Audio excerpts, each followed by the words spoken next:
يا أيها الناس اتقوا ربكم الذي خلقكم من نفس واحدة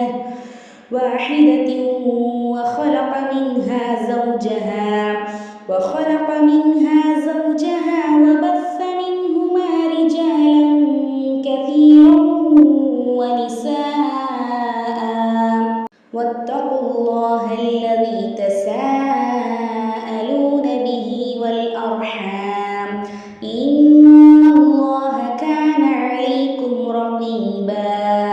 மனிதர்களே, உங்கள் ரப்பை நீங்கள் அஞ்சிக் கொள்ளுங்கள். அவன் எத்தகையவன் என்றால், உங்களை ஒரே ஆத்மாவிலிருந்து படைத்தான். அதிலிருந்து அதற்குரிய இணையை, மனைவியையும் படைத்தான். இன்னும் அவ்விருவரின் மூலம் பல ஆண்களையும் பெண்களையும் பரவிடச் செய்தான். எனவே அல்லாஹை நீங்கள் அஞ்சிக் கொள்ளுங்கள். அவன் எத்தகையவன் என்றால், அவன் மூலமே நீங்கள் ஒருவருக்கொருவர் உங்கள் தேவைகளை கேட்டுக்கொள்கிறீர்கள்.